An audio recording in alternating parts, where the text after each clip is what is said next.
আজ 5 বছর পরে গ্রামের বাড়ি আসলাম। আজ আমার বাবা মা আমাকে দেখে অনেক খুশি হবে। তোর বন্ধু মারুফ সরকারি চাকরি পাইছে আর তুই সারাদিন পাবজি খেলাও। বের হয়ে যা আমার ঘর থেকেই। ঠিক আছে বাবা, আমি বাড়ি থেকে বের হয়ে গেলাম, কিন্তু কোটি টাকার মালিক হয়েই বাড়িতে ফিরবো।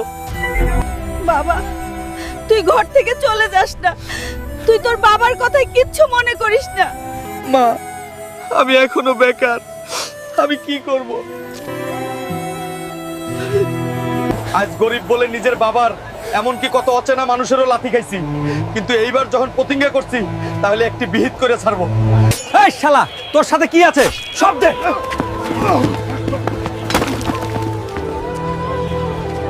আমার শেষ সম্বলটুকু ছিল আমার ব্যাগ, তাও নিয়ে গেল চোরে।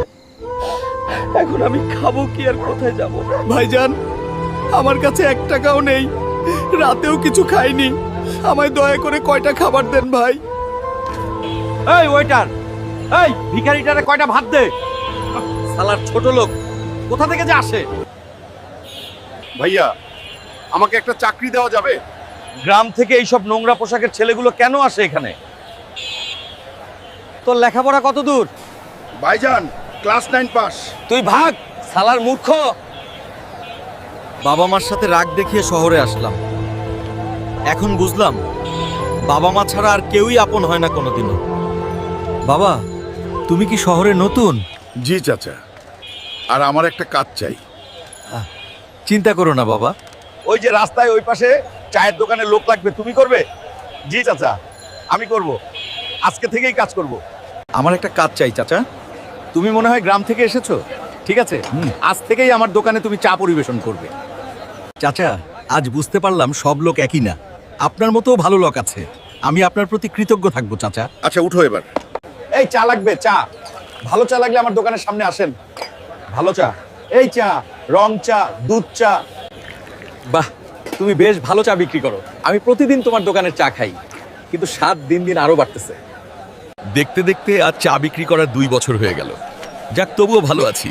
নিজের জীবনের উপর কোনো অভিযোগ নেই আমার।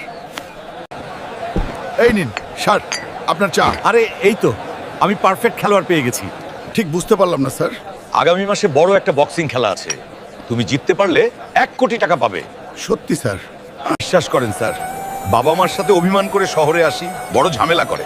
আপনার কথা যদি সত্যি হয় তাহলে আমি খেলায় অংশগ্রহণ করবই। স্যার, আমি একজন মধ্যবিত্ত ঘরের সন্তান। সংসার চালাতে আমার বাবার খুব কষ্ট হয়, তাই বাবা আমায় রোজগার করার জন্য ডাকাডাকি করে। আমিও বুঝি, কারণ আমি একজন বাবা। আর চলো, তোমাকে কালকেই টুর্নামেন্টে নাম লিখে দিব। ধন্যবাদ স্যার। আজকে চাইনিজ এবং বাঙালির সেরা ম্যাচ আরম্ভ হলো।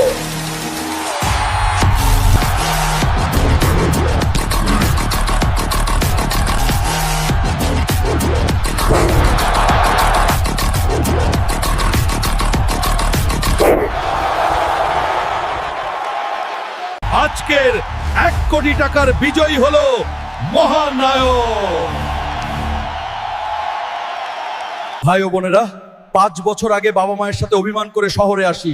সেখানে থেকে একজন মানুষের সাহায্যে আজ আমি বক্সিং চ্যাম্পিয়ন হলাম। আজ আমি কোটি টাকার মালিক। আমি কালকেই গ্রামে যাব আমার বাবা মায়ের ইচ্ছে পূরণ করতে আর আমার যোগ্যতা প্রমাণ করতে।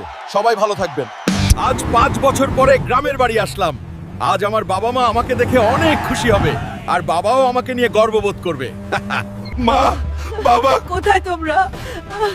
আমি আসছি। বাবারে। তুই এতদিন কোথায়? মা বাবা কোথায়?